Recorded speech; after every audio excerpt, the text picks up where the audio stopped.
जय गुरु जी, शुक्राना गुरु जी, सारी संगत जी को जय गुरु जी। ओम नमः शिवाय, शिव जी सदा सहाय। ओम नमः शिवाय, गुरु जी सदा सहाय।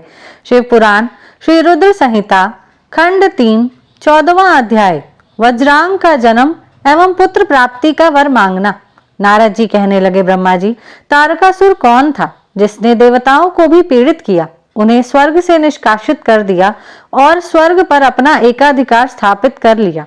कृपया मुझे इसके विषय में बताइए। ब्रह्मा जी बोले, हे मुनि नारद, मरीचि के पुत्र कश्यप मुनि थे। उनकी 13 स्त्रियां थी, जिसमें सबसे बड़ी दिति थी।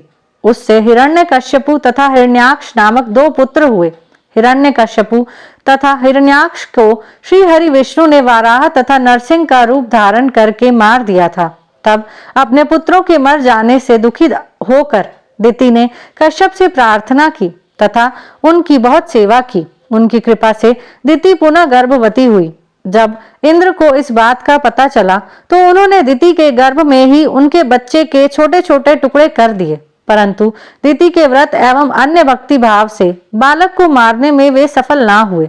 समय पूरा होने पर उनके गर्भ से 49 बालक उत्पन्न हुए। ये सभी भगवान शिव के गण हुए तथा शीघ्र ही स्वर्ग में चले गए।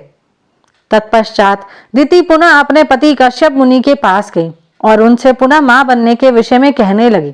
तब कश्यप मुनि ने कहा, हे प्रिय दिति, अपना तन मन शुद्ध कर भक्ति भाव से तपस्या करो। 10,000 वर्ष बीतने के पश्चात तुम्हें तुम्हारी इच्छा के अनुरूप पुत्र की प्राप्ति होगी। यह सुनकर दिति ने श्रद्धा पूर्वक 10,000 वर्षों तक कठोर तपस्या की। तपस्या के उपरांत पुनः वे अपने घर लौट आईं। तब कश्यप मुनि की कृपा से दिति गर्भवती हुई।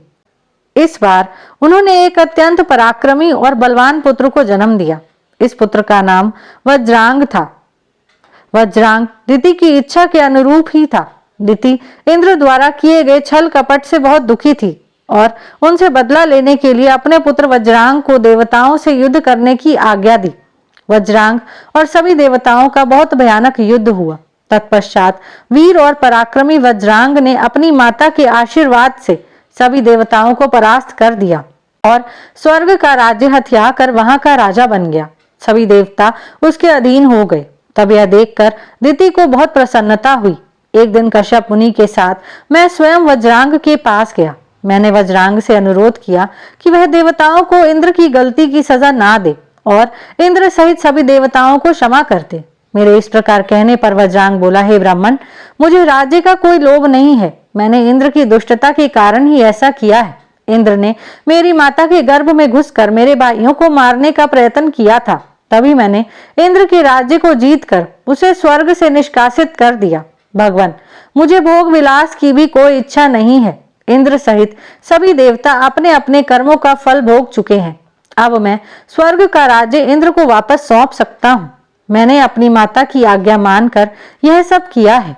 प्रभु, आप मुझे सार तत्व का उपदेश दे जिससे मुझे सुख की प्राप्ति हो। वज्रांग के उद्देश्य को उत्तम जानकर मैंने उसे सात्विक तत्व के बारे में समझाया।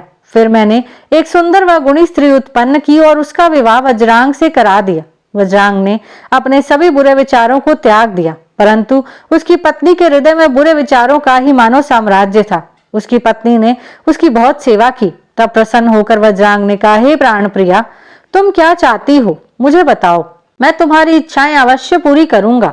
यह सुनकर वह परम सुंदरी बोली, पतिदेव, यदि आप मेरी सेवा से प्रसन्न हैं तो कृपया मुझे इस त्रिलोकी को जीतने वाला महापराक्रमी और बलवान पुत्र प्रदान करिए, जो ऐसा बलवान हो कि समस्त देवता उससे भयभीत रहें।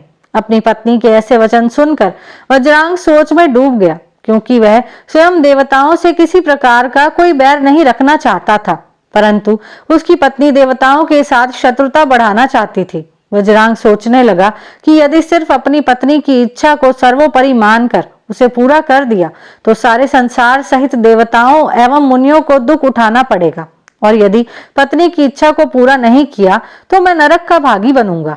तब इस धर्म संकट में पड़ने के बाद उसने अपनी पत्नी की अभिलाषा को पूरा किया।